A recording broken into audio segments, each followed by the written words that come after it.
வணக்கம். இந்த பதிவில் 8ஆம் வகுப்பில் இயல் 8 படிக்க போகிறோம். ஆசிரியர் தகுதி தேர்வுக்கு படிக்கிறீங்க, ஆசிரியர் நியமன தேர்வுக்கு படிக்கிற யாராக இருந்தாலும் இந்த பதிவு மிக முக்கியமானதாக இருக்கும். போட்டித் தேர்வுக்கு தமிழ் ஒரு பாடமாக இருக்குது அப்படின்னா இந்த பதிவை நீங்கள் தொடரலாம். 7 இயல் வரைக்கும் எஸ்ஜிடி 8ஆம் வகுப்பு தமிழுங்கிற பிளேலிஸ்ட்டில் இருக்குது. நீங்கள் படிக்கணும் அப்படின்னா அதை தொடர்ந்து படிச்சுட்டு வந்துடுங்க. இதையும் படிங்க. ஒரு நாள், ஒரு நேரம், ஒரு மணி நேரத்தை கூட வேறு யாரையும் பற்றி யோசிச்சோ, இல்லை உங்களுக்கு நடந்த தப்பான நிகழ்வுகளை பற்றியோ, யார் மேலேயோ கோபமோ, அது எல்லாமே அந்த ஒரு நாளில் நீங்கள் வேணால் மெஷர் பண்ணுங்கள். அதுக்காக நம்ம எவ்வளோ நேரம் யூஸ் பண்ணுறோம் அப்படிங்கிறத அந்த எல்லா நேரத்தையும் எடுத்துகிட்டு வந்து படிப்பில் கொடுத்தீங்க அப்படின்னா நீங்கள் ஒரு எஸ்ஜிடியில் எல்லா எஸ்ஜிடியுமே பாஸ் பண்ணிடலாம். நிறைய டைம் கிடைக்கும் உங்களுக்கு. ஹவுஸ் ஒய்ஃபாக இருக்கிறவங்க மற்ற யாராமே இருந்தாலுமே உங்களுக்கான வேலையை மட்டும் நீங்கள் செஞ்சுட்டு மற்றதை பற்றி யோசிக்கிறது எல்லாத்தையும் நிறுத்திட்டு நீங்கள் படிக்க ஆரம்பிச்சிங்க அப்படின்னா கண்டிப்பாக உங்களால் பாஸ் பண்ணிட முடியும். அது டெட் எக்ஸாமாக இருந்தாலும் சரி, எஸ்ஜிடி எக்ஸாமாக இருந்தாலும் சரி. இன்னையிலேருந்து ஒரு குறிக்கோளை நோக்கின நடத்தை மாற்றத்தை கொண்டு வந்தீங்க அப்படின்னா அந்த குறிக்கோளை கண்டிப்பாக அடைய முடியும். குறிக்கோள் இருக்குது, ஆசை இருக்குது, ஆனால் நடத்தை மாற்றம் இல்லை அப்படின்னா அந்த குறிக்கோள் அடையிறது ரொம்ப கடினம். அதனால் இன்னையிலேருந்து முடிவு பண்ணிக்கோங்க, உங்களோட நடத்தையை மாற்றுறதன் மூலமாக உங்கள் குறிக்கோளை அடைய போகிறீங்க. பார்க்கலாம். இந்த பதிவில் அறத்தால் வருவதே இன்பம்ங்கிற லெசன் தான் பார்க்க போகிறோம். ஒன்றே குலம்ங்கிற திருமூலர் பாடல், மெய்ஞான ஒளி அப்படிங்கிற குன்னங்குடி மஸ்தான் சாஹிப்போட பாடல், அயோத்தியதாசர் சிந்தனைகள் அப்படிங்கிற உரைநடையும், மனித எந்திரம்ங்கிற புதுமை பித்தனோட ஷார்ட் ஸ்டோரின்னு சொல்லுவாங்க, அதுவும் பார்க்க போகிறோம். இலக்கணத்தில் யாப்பு இலக்கணம் பார்க்க போகிறோம். திருக்குறளும் இதிலே கொடுத்துருக்காங்க. இன்னும் ஒரே ஒரு இயல் தான் இருக்குது. 8ஆம் வகுப்பே முடிய போகுது. இயல் 8 இந்த பதிவில் பார்க்க போகிறோம். யாரும் பேலன்ஸ் படிக்காமல் இருந்தீங்க அப்படின்னா அதை படிச்சுட்டு வந்துடுங்க. பார்க்கலாம். இயல் 8ல் முதல் பாடல் திருமூலரோடது. ஒன்றே குலம் ஒருவனே தேவன்னு சொன்னது திருமூலர் தான். உடம்பை வளர்க்கும் உபாயம் அறிந்து உடம்பை வளர்த்தேன் உயிர் வளர்த்தேனே அப்படின்னு சொன்னதும் திருமூலர் தான். உள்ளம் பெருங்கோயில் ஊனுடம்பு ஆலயம்னு சொன்னதும் திருமூலர் தான்.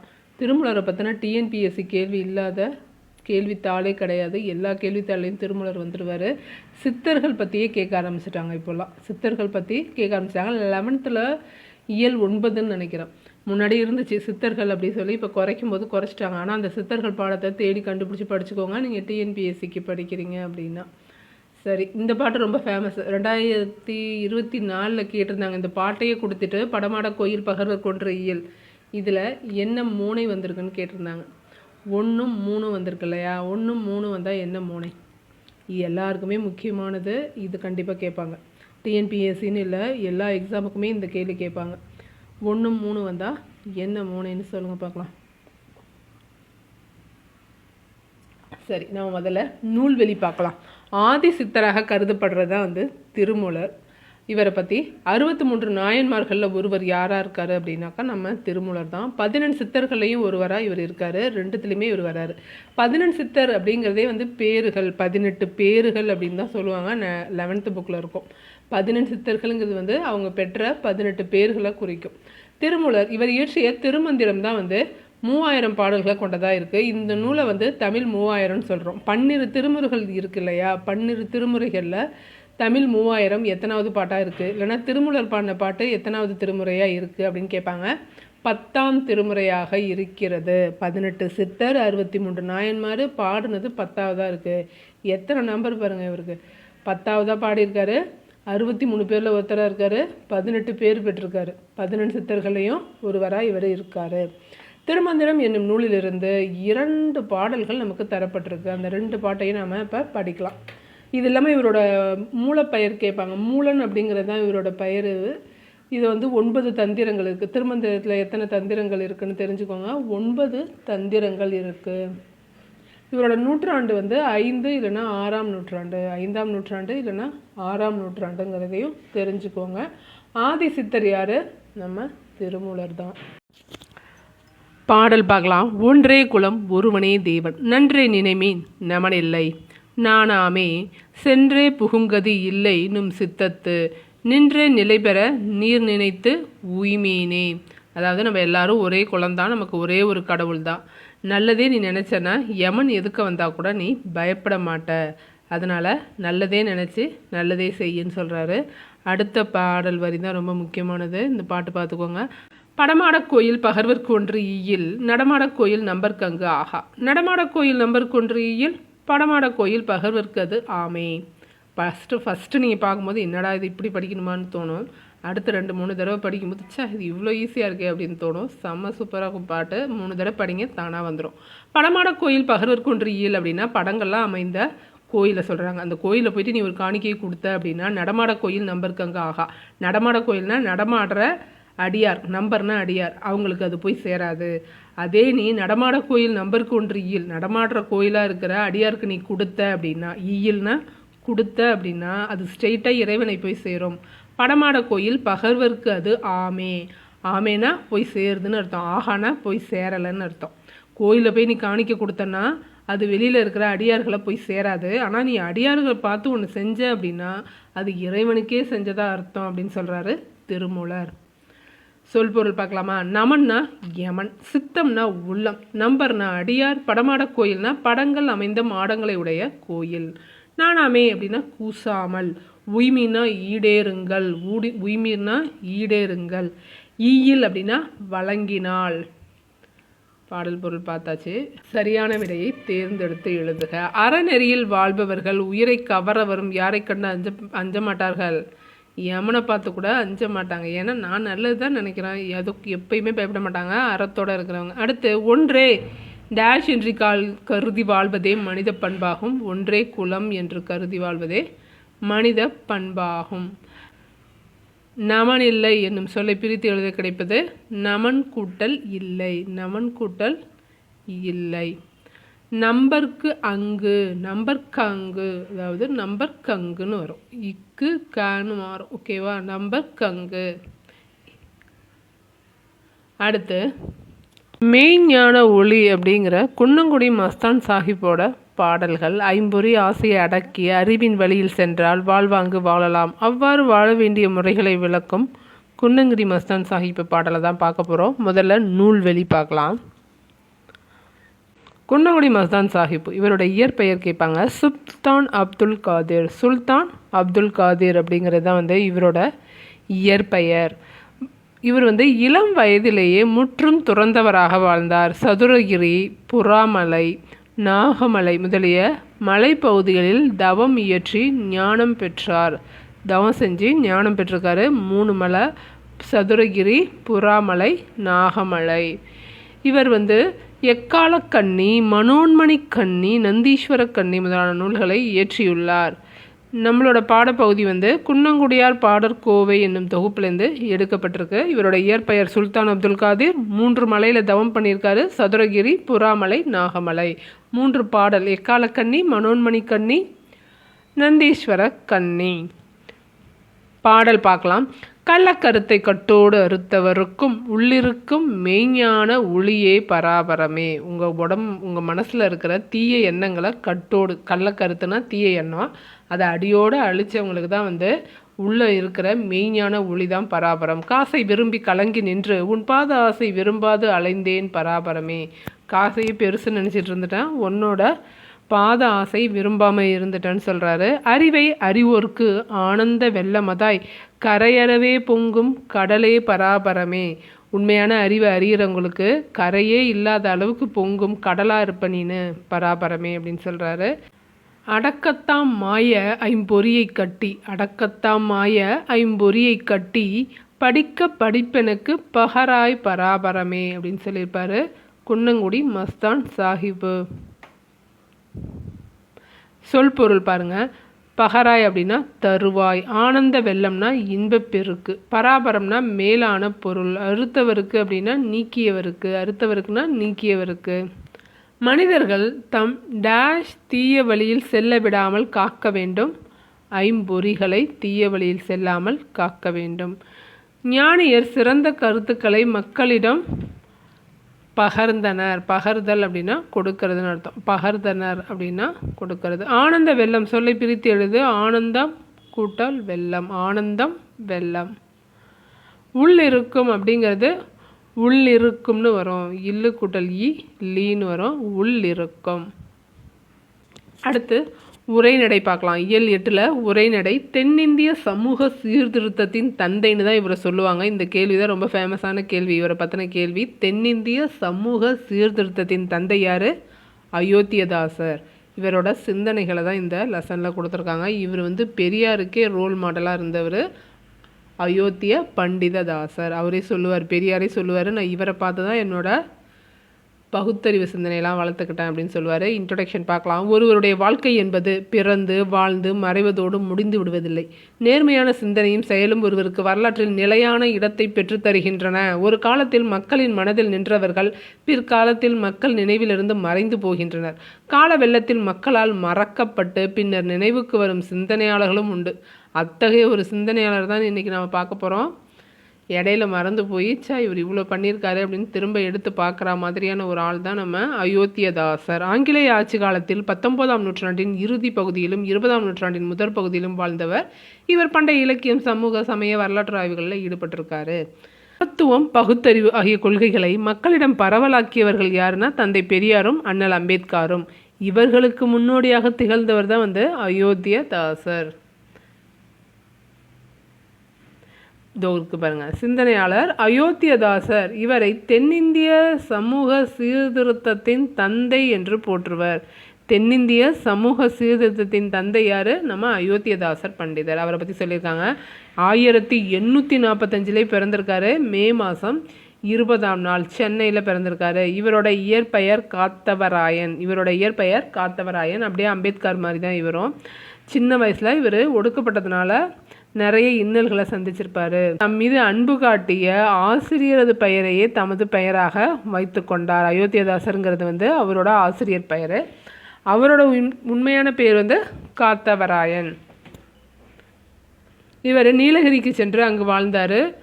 கல்யாணத்துக்கு அப்புறம் அயோத்தியதாசர் திருமணத்திற்கு பிறகு பர்மாவுக்கு சென்றார். அங்கு கூலி தொழிலாளர்களுக்கு வேலை செய்வாங்க இல்லையா, அவங்களோட தமிழர்களின் உரிமைக்காக இவர் பாடுபட்டார். கூலி தொழிலாளியாக வேலை செய்கிற தமிழர்களோட உரிமைகளுக்காக பாடுபட்டவர் யாருன்னு கேட்கலாம். அயோத்தியதாசர் பண்டிதர். எந்த ஊர்? பர்மாவில். அயோத்தியதாசர் தமிழ் மட்டுமின்றி பாலி, வடமொழி, ஆங்கிலம் ஆகிய மொழிகளிலும் தேர்ச்சி பெற்றிருந்தார். இலக்கியம், இலக்கணம், கணிதம், மருத்துவம், சமய தத்துவம் உள்ளிட்ட பல துறைகளிலும் இவர் ஆழ்ந்து கற்றிருந்தார். இவர் படித்த படிப்பு தான் இவரோட புதுமையான சிந்தனைகளுக்கு அடித்தளமாக அமைந்தது. நியூஸ் பேப்பரும் தொடங்குறாரு. இதழ் பணி 1907. இந்த வருடம் கேட்பாங்க. ஒரு பைசா தமிழன் இதழோட வருடம் கேட்கலாம். 1907.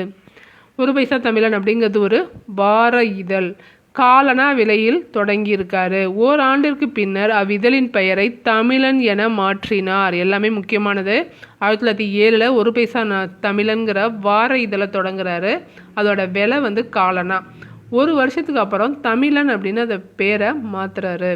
உயர்நிலையும் இடைநிலையையும் கடைநிலையையும் பாகுபடுத்தி அறிய முடியாத மக்களுக்கு நீதி, நேர்மை, சரியான பாதை ஆகியவற்றை தெளிவுபடுத்துவதே இவ்விதழின் நோக்கம்னு அயோத்தியதாசர் சொல்லியிருக்காரு.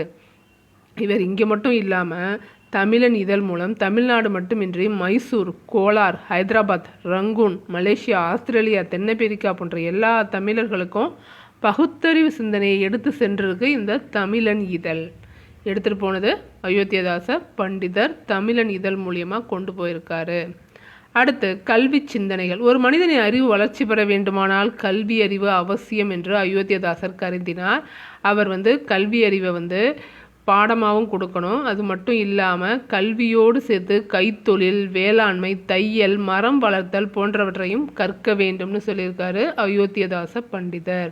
அவர் பதிப்பித்த நூல்கள் கொடுத்துருக்காங்க. அயோத்தியதாசர் பதிப்பித்த நூல்கள் என்னென்ன பாருங்கள். போகர் 700, அகத்தியர் 200. அதோட விலையும் பக்கத்துலேயே போட்டாருன்னு ஞாபகம் வச்சுக்கோங்க. போகர் 700, அகத்தியர் 200, சிமிட்டு ரத்தின சுருக்கம், பாலவாகடம் இதெல்லாம் அவர் பதிப்பித்த நூல்கள். 700, 200, ரத்தின சுருக்கம், பாலவாகடம். அடுத்து வாழும் முறைன்னு ஒன்று சொல்லியிருக்காரு அவர். மக்கள் வாழ வேண்டிய முறை பற்றி அயோத்தியதாசரின் சிந்தனைகள் சிறப்பானவை ஆகும். பாருங்கள், அன்பு கொண்டு வாழ வேண்டும். கோபம், பொறாமை, பொய், களவு போன்றவற்றை தம் வாழ்விலிருந்து நீக்கி வாழ வேண்டும். பிற உயிர்களுக்கு துன்பம் செய்யக்கூடாது. மேலும் மதியை அழிக்கும் போதைப் பொருட்களை கையாளவும் தொடுதல் கூடாது. குடும்பத்தில் அன்பும் ஆறுதலும் நிறைந்தால்தான் குடும்பம் நல்லா வாழும் அப்படிங்கிறதையும் சொல்லியிருக்காரு. இத்தகைய நாட்டில் புலியும் பசுவும் ஒரே நீர்த்துறையில் நீர் அருந்தும் என்பவே அயோத்தியதாசரோட கருத்து. இந்த மாதிரி அன்பு இருந்தது அப்படின்னா பசுவும் புலியை பார்த்து பயப்படாது. என் பகுத்தறிவு பிரச்சாரத்திற்கும் சீர்திருத்த கருத்துக்களுக்கும் முன்னோடியாக திகழ்ந்தவர்கள் அப்படின்னு சொல்லி பண்டிதமணி, அயோத்தியதாசர், தங்கவயல் அப்பாதுரையாரும் ஆவார்கள்னு 3 பேரை சொல்லியிருக்காங்க. பண்டிதமணி, அயோத்தியதாசர், தங்கவயல் அப்பாதுரை, இவங்க 3 பேர் தான் என்னோட பகுத்தறிவுக்கு முன்னோடியாக இருந்தவங்கன்னு யார் சொல்லியிருக்காரு? தந்தை பெரியார் சொல்லியிருக்காரு. நமக்கு பெரியாரை பற்றி தான் தெரியும். அதுக்கும் முன்னாடி அயோத்தியதாசர் இருந்திருக்காரு. இன்னும் 2 பேர் இருக்காங்க, பண்டிதமணி, தங்கவயல் அப்பாதுரை. அடுத்தடுத்த எடிஷனில் வந்தாலும் வருவாங்க இவங்கெல்லாம். அடுத்து, மக்கள் ஒரு நாட்டில் வந்து குடிமக்கள் நல்லவங்களாக இருந்தாங்க அப்படின்னா நல்லார் ஒருவர் உள்ளாரே அவர் பொருட்டு எல்லோருக்கும் பெய்யும் மழைன்னு சொல்லுவாங்களா, அந்த மாதிரி சொல்லியிருப்பார். இதில் மக்கள் நல்லவங்களாக இருக்கணும்னா அவங்களுக்கு வந்து அறத்தோட நீதி நெறியும் வாய்மை நிறைந்த இலக்கியங்கள் இருக்கணும். அந்த இலக்கியங்களை அவங்கள படிக்கணும். இந்த மாதிரி இருந்தால் நாட்டு மக்கள் நல்லா இருப்பாங்க. நல்லவங்களாக இருந்தால் மழை பெய்யும்னு சொல்லியிருக்காரு அயோத்தியதாச பண்டிதர். சரி, அவர் எழுதின நூல்கள் பார்க்கலாம். மிக மிக முக்கியமானது அயோத்தியதாசர் எழுதிய நூல்கள்: புத்தரது ஆதிவேதம், இந்திரர் தேச சரித்திரம், விவாக விளக்கம், புத்தர் சரித்திரப்பா முதலியன. திருவள்ளுவர், ஔவையார் ஆகியோரின் படைப்புகளுக்கு பௌத்த கோட்பாடுகளின் அடிப்படையில் புதிய விளக்கங்களை எழுதினது யார்? நம்ம அயோத்தியதாசர் தான். திருவள்ளுவர், ஔவையார் ஆகியோரோட படைப்புகளுக்கு பௌத்த கோட்பாடுகளின் அடிப்படையில் புதிய விளக்கங்களை எழுதியவர் நம்ம அயோத்தியதாசருங்கிறதையும் ஞாபகம் வச்சுக்கோங்க. இது பாருங்கள், சென்னை தாம்பரத்தில் உள்ள சித்த ஆராய்ச்சி மையத்துடன் இணைந்த மருத்துவமனைக்கு அயோத்தியதாச பண்டிதர் மருத்துவமனை என்று பெயர் சூட்டப்பட்டுள்ளது. சென்னை தாம்பரத்தில் இருக்கிற சித்த மருத்துவ மையத்துக்கு அயோத்தியதாசரோட பேரை தான் வச்சுருக்காங்க. அடுத்து, திராவிட மகாஜன சங்கம் தொடங்கினது யார்? அயோத்தியதாசர். அவரோட கொள்கைகளை வலியுறுத்தி ஒடுக்கப்பட்டோர் உரிமைகளை பாதுகாக்க தொடங்கப்பட்டது தான் வந்து திராவிட மகாஜன சங்கம். தொடங்கப்பட்ட ஆண்டு 1892. 1892ஆம் ஆண்டு தொடங்கினார். இந்த திராவிட மகாஜன சங்கம் மூலயமா என்னென்ன பணிகள் செஞ்சாங்க அப்படின்னா, சாலை அமைத்தல், கால்வாய்கள் பராமரித்தல், குடிமக்களின் பாதுகாப்புக்கு காவல்துறையினரை நியமித்தல், பொது மருத்துவமனைகள் அமைத்தல், சிற்றூர்கள் தோறும் கல்விக்கூடங்கள் ஏற்படுத்துதல், இதெல்லாம் செஞ்சுருக்காரு. அரசியல் விடுதலையும் மக்கள் உரிமையும். விடுதலை என்பது வெறும் ஆட்சி மாற்றம் மட்டுமன்று, அது மக்களின் வாழ்க்கையில் நல்ல மாற்றங்களை ஏற்படுத்துவதாக அமைய வேண்டும் என்பது அயோத்தியதாசரோட கருத்து. சுயராஜ்யத்தின் நோக்கம் அதிகாரத்தை கைப்பற்றுவதாக மட்டும் இருக்கக்கூடாது, மக்களின் சமூக பொருளாதார வளர்ச்சி உள்ளடக்கியதாக இருக்கணும்னு சொல்லியிருக்காரு. அவரோட தனித்தன்மை என்ன அப்படின்னா, அயோத்தியதாசர் காலத்தில் பண்டிதர், புலவர், நாவலர், பேச்சாளர், எழுத்தாளர் என பலர் இருந்தனர். ஆயினும் பகுத்தறிவு, இலக்கியம், சமூகம், சமயம், அரசியல், வரலாறு, தொழில் முன்னேற்றம் ஆகியவற்றில் அக்கறை கொண்டு புதிய சிந்தனைகளை விதைத்தவர் அது அயோத்தியதாசரே. நிறைய பேர் இருந்தாங்க அறிவாளிங்க, ஆனால் பகுத்தறிவு பற்றி பேசுனது நம்ம அயோத்தியதாசர் மட்டும்தான் அப்படின்னு சொல்லியிருக்காங்க. அயோத்தியதாசரின் சிந்தனைகள் ஒரு தனி மனிதரின் சிந்தனைகளாக மட்டும் அமையாமல் அகன்ற சமுதாயத்தின் விழிப்புணர்வையும் எழுச்சியையும் ஏற்படுத்தும் சித்தாந்தங்களாக விளங்கினன்னு சொல்லி முடிச்சிருக்காங்க. அடுத்து, சரியான விடையை தேர்ந்தெடுத்து எழுதுக. அயோத்தியதாசர் சமூக சீர்திருத்தத்தின் தந்தை, தென்னிந்திய சமூக சீர்திருத்தத்தின் தந்தை. அயோத்தியதாசர் நடத்திய இதழோட பேர் 1 பைசா தமிழன். ஆனால் அதோட விலை தான் வந்து காலனா. அது பேர் 1 பைசா தமிழன். கல்வியோடு டேஷும் கற்க வேண்டும் என்பது அயோத்தியதாசரோட கருத்து. கைத்தொழில். அயோத்தியதாசரின் புதுமையான சிந்தனைகளுக்கு அடித்தளமாக அமைந்தது அவரது ஆழ்ந்த படிப்பு. மக்களின் ஒழுக்கத்துடன் தொடர்புடையது எதுன்னு அவர் சொன்னார்? மழையை தான் சொன்னார். ஒழுக்கமாக மக்கள் இருந்தால் தான் மழை பெய்யும் அப்படின்னு சொல்லிட்டாரு. அடுத்து, இயல் 8ல் புதுமை பித்தனோட மனித எந்திரம். மனித எந்திரம்ங்கிற பாடத்தோட நூல்வெளி பார்க்கலாம். சிறுகதை மன்னன் என போற்றப்படும் புதுமை பித்தன். இவரோட இயற்பெயர் வந்து சோ விருத்தாச்சலம். சிறுகதையில் புது புது உத்திகளை கையாண்டவர் அப்படின்னு சொல்லி இவரை திறனாய்வாளர்கள் போட்டுறாங்க. இவர் 100க்கும் மேற்பட்ட சிறுகதைகளை படைச்சிருக்காரு. இவர் வந்து திரைப்படங்களுக்கும் கதை உரையாடலும் எழுதியுள்ளார். இவரோட புகழ்பெற்ற கதைகள் சொல்லியிருக்காங்க: கடவுளும் கந்தசாமி பிள்ளையும், சாப விமோச்சனம், பொன்னாகரம், ஒரு நாள் கழிந்தது. இதெல்லாம் வந்து புதுமை பித்தனோட நூல்கள், சிறுகதை மன்னனோட நூல்கள்னு கூட கேட்கலாம். இவர் மணிக்கொடி இதழில் வெளியான புதுமை பித்தனின் சிறுகதை ஒன்று தான் இங்கே தரப்பட்டிருக்கு. மணிக்கொடி இதழில் வெளியான சிறுகதை ஒன்று தான் இங்கே தரப்பட்டிருக்கு. நீ பாருங்கள், மாகாணி, வீசம் போன்றவை அக்காலத்தில் வழக்கில் இருந்த அளவை பெயர்களாகும். அணா, சல்லி, துட்டு என்பது அக்காலத்தில் வழக்கத்தில் இருந்தது நாணய பெயர்களாகும். அணா, சல்லி, துட்டுங்கிறதுலாம் வந்து நாணய பெயர். மாகாணி, வீசம் போன்றவையெல்லாம் வந்து அளவை பெயர்கள். 16 அணாக்கள் கொண்டது 1 ரூபாய். அதனால்தான் இன்றும் பேச்சு வழக்கில் அரை ரூபாய் 8 அணா என்றும் 1/4 ரூபாயை 4 அணா என்றும் சொல்கிறோம். பார்த்தீங்களா, 8 அணா 50 காசு ஏன் 8 அணான்னு சொல்கிறோம்? 50 பைசா இருக்குல்ல, அதை நம்ம 8 அணான்னு சொல்லுவோம். ஏன் அப்படின்னா அக்காலத்தில் வந்து 16 பைசா தான் வந்து 1 ரூபாயாக இருந்தது. 16 அணாக்கள் தான் வந்து 1 ரூபாயாக இருந்திருக்கு. இன்ட்ரடக்ஷன். ஒரு மனிதனுக்கு 2 வகையான பண்புகள் புதைந்து கிடக்கின்றது அப்படின்னு சொல்லுது உளவியல் அறிஞர்கள். நல்லதையே நினைத்து நல்லதையே செய்வது ஒன்று, தீயனவற்றை செய்ய தூண்டுவது மற்றொன்று. இவற்றுள் எப்பண்பு மேலோங்கி இருக்கிறதோ அத்தகைய செயல்களையே மனிதர்கள் செய்வார்கள். தவறு செய்யும் எண்ணம் தோன்றும் போது அதனை அடக்கி நேர்மையாக வாழ்வதே உயர்ந்த மனிதர்களின் இயல்பு. இக்கருத்து பொதிந்த ஒரு கதையை தான் பார்க்குறோம். என்ன அப்படின்னு சொல்லியிருக்காங்க அப்படின்னா, நம்ம எப்போவுமே வந்து தீய எண்ணங்களை வெளியில் விட தோணும். நான் எப்பயுமே நல்லவனாக இருக்கிறவன், ஏன் நம்ம இதை செஞ்சு பார்த்தா என்ன, நம்ம சந்தோஷமாக இருந்தால் தான் என்ன, நம்ம ஒரு நாளாவது கெட்டவனாக இருக்கணுமே அப்படின்னு தோணும். அந்த தோன்றது தான் வந்து ஒரு நடத்தையாக அதில் காட்டியிருப்பாங்க. மீனாட்சி சுந்தரங்கிறவன் வந்து ஒரு கடையோட குமாஸ்தா. அவன் வந்து 30 வருஷமாக ஒரே வேலையை தான் ஒரே மாதிரி ஒரே டைமில் கரெக்டாக செஞ்சிட்ருப்பான். எல்லாருமே அவனை பார்த்தாக்கா இந்த டைமு இவன் இப்படி போவான் இப்படி வருவான் அப்படிங்கிற முடிவிலே இருப்பாங்க. அவனுக்கும் மனசுக்குள்ளே தோணும், நாம் ஏன் இந்த பணப்பொட்டியை எடுத்துக்கிட்டு தூத்துக்குடி போய் சந்தோஷமாக இருக்கக்கூடாது அப்படின்னு. அவனோட மனசு கேட்குற கேள்விக்கு பதில் சொல்லி அந்த மனசோட ஆசையை நிறைவேற்றணுங்கிறதுக்காக வேகமாக போய் ட்ரெயினில் ஏறுவான். டிக்கெட் எடுத்துகிட்டு ஏறி உக்காந்துருவான். இருந்தாலும் அவன் மனசு வந்து இடம் கொடுக்காது. ஏதோ ஒரு இதில் கட்டுப்படுத்திட்டு திரும்பவும் வந்து அவன் டெய்லி என்ன வேலை செய்கிறானோ அதை செஞ்சுட்டு போவான். அதுதான் இந்த கதையாக கொடுத்துருப்பாங்க. அப்புறம் இயல் 8 இலக்கணம் வந்து யாப்பு கொடுத்துருக்காங்க. முக்கியமானது இதில் அதிகமாக கேட்கப்படுறது என்ன அப்படின்னா, மோனைன்னா என்ன, எதுகை என்னன்னு தெரிஞ்சுக்கலாம், எத்தனை வகைகள் இருக்குது அப்படிங்கிறது ஒரு இன்ட்ரடக்ஷன் மாதிரி கொடுத்துட்டு முடிச்சிருப்பாங்க. சின்னது தான், ஈஸியானது. பார்க்கலாம். பாவலர்கள் தம் உள்ளத்தில் தோன்றும் உயர்ந்த கருத்துக்களை பாடலாக படைக்கிறாங்க. அந்த பாடல்கள் வந்து ஒரு இலக்கண கட்டுக்குள்ளே இருக்கணும் அப்படின்னா அதுக்கு யாப்பு இலக்கணம் முக்கியமானது அப்படின்னு கொடுத்துருக்காங்க. பாடல் எந்த மாதிரி அமையணும் அப்படிங்கிறதுக்கு ஒரு இலக்கணம் இருக்குது. அந்த இலக்கணத்துக்கு பேர் தான் யாப்பு இலக்கணம். சரி, யாப்பு இலக்கணத்தின்படி செய்யுளுக்கு உரிய உறுப்புகள் எத்தனை? 6 அப்படி கேட்பாங்க. யாப்பு இலக்கணத்தின்படி செய்யுளோட உறுப்புகள் எத்தனைன்னு கேட்பாங்க. 6. அவை என்னென்ன? எழுத்து, அசை, சீர், தலை, அடி, தொடை. பார்க்கலாமா? எழுத்து எத்தனை வகைப்படும்? யாப்பு இலக்கணத்தின்படி எழுத்துக்களை 3ஆக பிரிப்பர். அவை குறில், நெடில், ஒற்று. குறில், நெடில், ஒற்று. அந்த குறில வந்து உயிர்குறில், உயிர் மெய்க்குறில்னும், நெடில் வந்து உயிர் நெடில், உயிர் மெய் நெடில்னு சொல்லுவோம். ஒற்று வந்து மெய்யெழுத்தும் ஆயுத எழுத்தும் அடங்கும். குறில்னா தெரியும்ல, அப்படிங்கிறது குறில். என்ன குறில்? உயிர்குறில். உயிர் மெய்க்குறில் அப்படின்னா கு அப்படிங்கிறது உயிர்மெய் குறில். உயிர் நெடில் என்ன அப்படின்னா ஆங்கிறது உயிர் நெடில். உயிர் மெய் நெடில் அப்படின்னா கூங்கிறது உயிர்மெய். இது உயிர்மெய் எழுத்தில் நெடில்ங்கிறத சொல்கிறாங்க. மெய் எழுத்து உங்களுக்கு தெரியும், இக்குலேருந்து இன்னு வரைக்கும் இருக்கிறது எல்லாம் மெய் எழுத்து. ஆயுத எழுத்து அகேனத்தை தான் ஆயுதம்னு சொல்கிறோம்.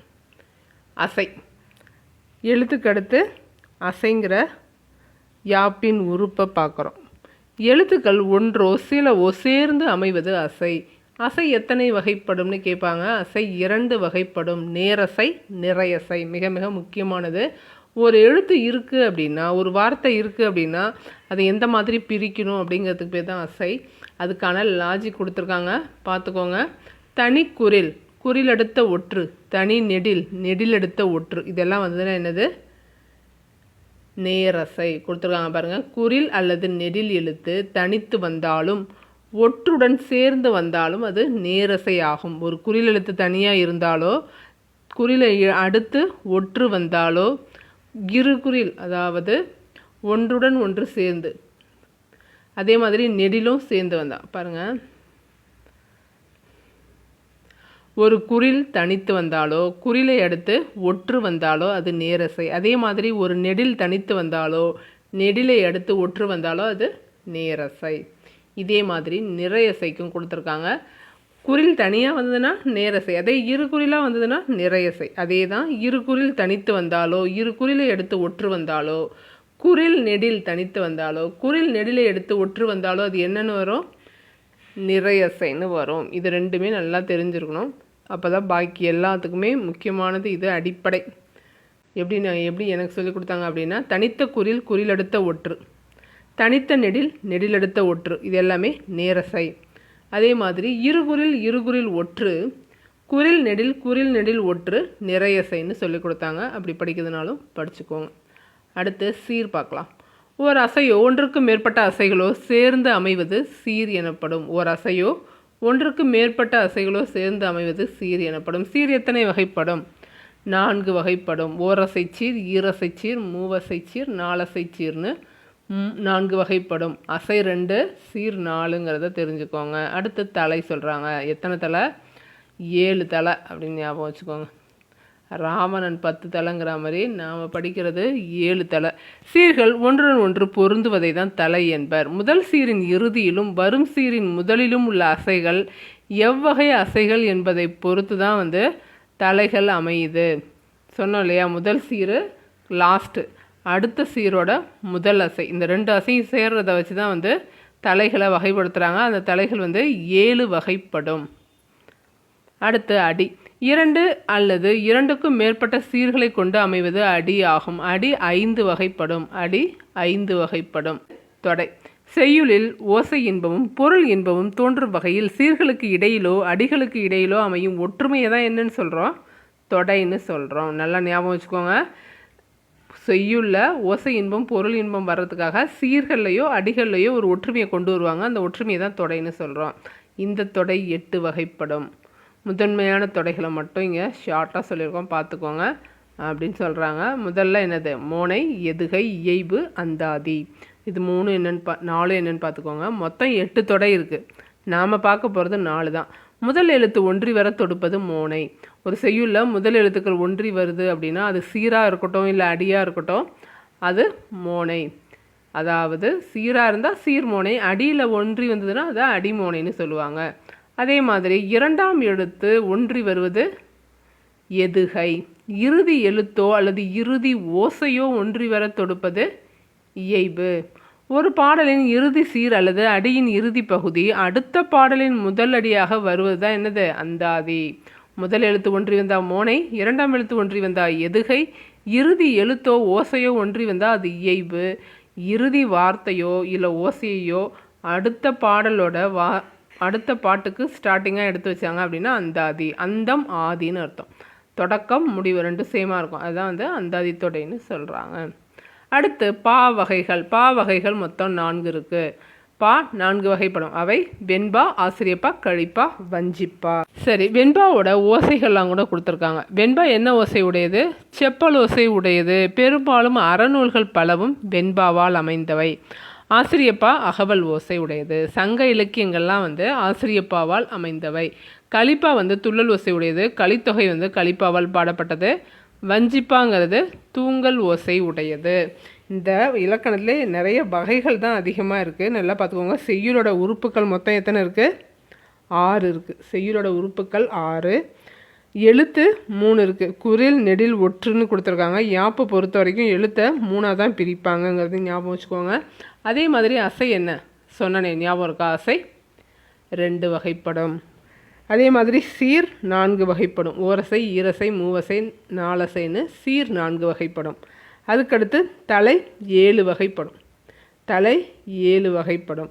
அடி 5 வகைப்படும். அடுத்து தொடை எத்தனை வகைப்படும்?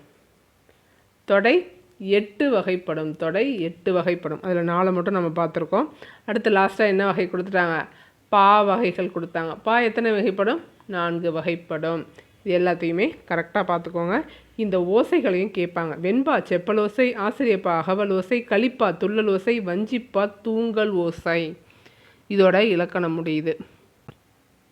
அசை எத்தனை வகைப்படும்? நேரசை, நிறையசை 2 வகைப்படும். விடும் என்பது என்ன சீர்? விடும்ங்கிறது என்ன சீர்? இருகுறில் ஒற்று வந்தால் என்ன? நேரசையா நிறையசையா? நிறையசை. அடி டேஷ் வகைப்படும். அடி எத்தனை வகைப்படும்? 5 வகைப்படும். இதுதான் சொல்லாமல் விட்டேன்னு நினைக்கிறேன். அடி 5 வகைப்படும். ரிவைஸ் பண்ணும்போது அடியை மட்டும் சொல்ல. அடி 5 வகைப்படும். முதல் எழுத்து ஒன்றி வர தொடுப்பது மோனை. இரண்டாம் எழுத்து ஒன்றி வந்தால் எதுகை. வெண்பா செப்பலோசை.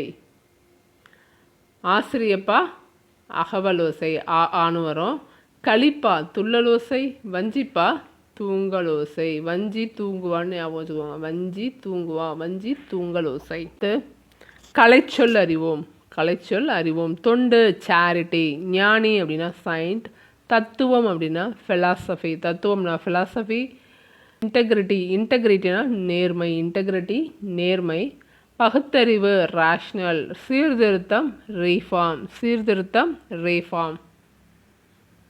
அடுத்து திருக்குறள் பார்க்க போகிறோம். படைச்செருக்கு. காண முயல் எய்த அம்பினில் யானை பிழைத்த வேல் ஏந்தல் இனிது.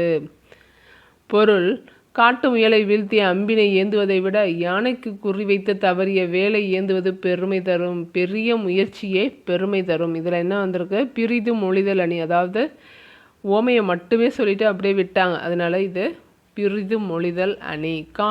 படைசெருக்கு எத்தனாவது அதிகாரங்கிறத முதல்ல தெரிஞ்சுக்கோங்க. படைசெருக்குங்கிற அதிகாரத்தில் தான் வருது. காண முயல் எய்த அம்பினில் யானை பிழைத்த வேல் ஏந்தல் இனிது. அடுத்த 2வது குறள். பேராண்மை என்பது தருகன் ஒன்று. உற்றகால் ஊராண்மை மற்றதன் எகு. பகைவரை எதிர்த்து நிற்கும் வீரத்தை ஆண்மை என்று கூறுவர். பகைவருக்கு துன்பம் வரும்போது உதவி செய்வதை தான் அந்த ஆண்மையின் கூர்மை என்று கூறுவார்கள். பகைவருக்கும் உதவி செய்கிறது தான் ஆண்மையின் கூர்மைன்னு சொல்கிறாரு திருவள்ளுவர். படைசெருக்கு எத்தனாவது அதிகாரம் தெரிஞ்சுக்கோங்க. 78வது அதிகாரம். படைசெருக்கு 78வது அதிகாரம். அடுத்து நட்பு பார்க்கலாம். நட்பு. நவில்தோறும் நூல் நயம் போலும் பயில்தோறும் பண்புடையாளர் தொடர்பு. நல்ல நூல்களை படிக்க படிக்க இன்பம் தருவது போல பண்புடையவர் பழக பழக இன்பம் தருவாங்க. இது நட்புங்கிற அதிகாரத்தில் இருக்குது. நட்புங்கிறது 79வது அதிகாரம். அணி ஓமையணி. போலும்னு வந்துருச்சு இல்லையா, அதனால ஓமையணி. அடுத்து நகுதல் பொருட்டன்று நட்டல் மிகுதிக்கண் மெச்சென்று இடித்தர் பொருட்டு. நட்பு சிரித்து பேசி பழகுவதற்கு மட்டும் கிடையாது. நண்பர்கள் தவறு செஞ்சாங்கன்னா அவங்கள கண்டித்து திருத்துவது தான் சரியான நட்புன்னு சொல்கிறாரு திருவள்ளுவர். அடுத்து நட்பு ஆராய்தல். நட்பு ஆராய்தல் 80வது அதிகாரம். ஆய்ந்து ஆய்ந்து கொள்ளாதான் கேண்மை கடைமுறை தான் சாம் துயரம் தரும். தான் சாம் துயரம் தரும். மீண்டும் மீண்டும் ஆராய்ந்து பாராமல் ஒருவரோட நட்பு கொண்டோம் அப்படின்னா அது சாகும் அளவுக்கு துன்பத்தை தரும். அதனால் ஆராய்ந்து பார்த்து நட்பை தேடுங்கன்னு சொல்கிறாங்க. 8வது பசங்களுக்கு சொல்லித்தராங்க. எல்லாருக்கும் பொருந்தும் இது. 6வது குறள் பாருங்கள். கேட்டினும் உண்டு ஓர் உறுதி கிளைஞரை நீட்டி அளப்பதோர் கோல். நமக்கு துன்பம் வரும்போதும் நமக்கு ஒரு நன்மை இருக்குது. அது என்ன அப்படின்னா, நமக்கு துன்பம் வரும்போது நம்ம நண்பர்கள்லாம் எவ்வளோ பேர் பக்கத்தில் நிற்கிறாங்கங்கிறது தெரிஞ்சிடும். அப்போது அதுதான் சொல்லியிருக்காங்க. கேட்டினும் உண்டு ஓர் உறுதி கிளைஞரை நீட்டி அளப்பதோர் கோல். அடுத்து மானம் அப்படிங்கிற அதிகாரம். 97வது அதிகாரம். பெருக்கத்துக்கு வேண்டும் பணிதல். பெருக்கத்து வேண்டும் பணிதல் சிறிய சுருக்கத்து வேண்டும் உயர்வு. பெருக்கத்து வேண்டும் பணிதல் சிறிய சுருக்கத்து வேண்டும் உயர்வு. செல்வம் மிகுந்த காலத்தில் பணிவுடன் நடந்து கொள்ள வேண்டும். வறுமை வந்த காலத்தில் ஊக்கம் குறையாமல் பெருமித உணர்வுடன் வாழ வேண்டும். நமக்கு வறுமை வந்துச்சுன்னு சுதந்திரவும் கூடாது, நமக்கு செல்வம் வந்துருச்சு அப்படின்னு பணிவு இல்லாமலும் இருக்கக்கூடாது. ரெண்டுத்தையும் கரெக்டாக கடைபிடிக்கணும். அடுத்து குன்றின் அணையாரும் குன்றுவர் குன்றுவ குன்றி அணைய செய்யின். குன்றின் அணையாரும் குன்றுவர் குன்றுவ குன்றி அணைய செய்யுங்கிற குறள். மலையளவு பெருமை உடையவராக இருந்தாலும் குன்றிமணி அளவு தவறு செய்தாலும் அவரது பெருமை அழிந்துவிடும். அடுத்து பண்புடைமை. பண்புடையார் பற்றுண்டுலகம் அது இன்றேல் மண்புக்கு மாய்வது மண். இந்த உலகம் யாரால தான் இயங்குது? பண்புடைய சான்றோரின் வழியில் நடப்பதால் தான் இந்த உலகம் இன்னும் இயங்குது. இல்லைன்னா எப்போவோ மண்ணுக்குள்ளே புதஞ்சு போயிருக்கும்னு சொல்கிறாரு திருவள்ளுவர். 10வது குறள் பாருங்கள். பண்பிலான் பெற்ற பெருஞ்செல்வம் நண்பால் களந்தீமையால் தெரிந்தற்று. களந்தீமை அப்படின்னாக்கா தூய்மையற்ற பாத்திரம். அதில் வைக்கப்பட்ட பால் தெரிஞ்சிடும். அது மாதிரி தான் நல்ல பண்பு இல்லாதவன்ட்ட பெருஞ்செல்வம் இருந்துச்சு அப்படின்னா அது யாருக்குமே பயன் இல்லாமல் வீணாக போயிடும்னு சொல்கிறாங்க. இதுவும் ஓமை அணி. அணி அதிகாரம். அதிகாரத்தோட பெயர். இந்த திருக்குறளுக்கு இந்த அதிகாரம் அப்படிங்கிறத தெரிஞ்சுக்கோங்க. நீங்கள் யூஜிடிஆர்பியோ இல்லை எஸ்ஜிடியோ படிக்கிறீங்க அப்படின்னா கண்டிப்பாக அதிகாரத்தோட பேர் தெரியணும். அட்ரஸ் இல்லாமல் படிக்காதீங்கிற மாதிரி. இப்போ பண்பிலான் பெற்ற பெருஞ்செல்வங்கிற திருக்குறள், அதுக்கு என்ன அட்ரஸ்ன்னு உங்களுக்கு தெரிஞ்சிருக்கணும். அது பண்புடைமைங்கிறதுலேருந்து வருதுன்றதையும் தெரிஞ்சுக்கோங்க. அடுத்து ஆண்மையின் கூர்மை எதை சார்ந்தது? பகைவரை அடித்து நொறுக்கிறதா இல்லை பகைவருக்கு உதவுவதா? பகைவருக்கு உதவுதல். வறுமை வந்த காலத்தில் டேஷ் குறையாமல் வாழ வேண்டும், ஊக்கம் குறையாமல். செல்வம் வரும் காலத்தில் பணிவுடன் நடக்க வேண்டும். அடுத்து பெருஞ்செல்வம் பிரித்து எழுதுக. பெருமை கூட்டல் செல்வம் தான் பெருஞ்செல்வம். ஊராண்மை அப்படிங்கிற சொல்ல பிரித்தா ஊர் கூட்டல் ஆண்மைன்னு வரும். ஊர் கூட்டல் ஆண்மை ஊராண்மை. திரிந்து கூடலற்று திரிந்தற்று. பொறுத்துக. இன்பம் தருவது பண்புடையாளர் நட்பு தான் இன்பம் தருவது. நட்பு என்பது சிரித்து மகிழ மட்டுமன்று. பெருமையை அழிப்பது குன்றுமணி அளவு தவறு. பணிவு கொள்ளும் காலம் செல்வம் மிகுந்த காலம். பயனின்றி அழிவது எது? நற்பண்பில்லாதவன் பெற்ற செல்வம். அடுத்து 9வது இயல் வந்தாச்சு. நம்ம 8 இயல் படித்தாச்சு. படிக்காதவங்க எல்லாத்தையும் தொடர்ந்து படிச்சிருங்க. படிச்சுட்டு எழுதி பாருங்கள். நன்றி, வணக்கம்.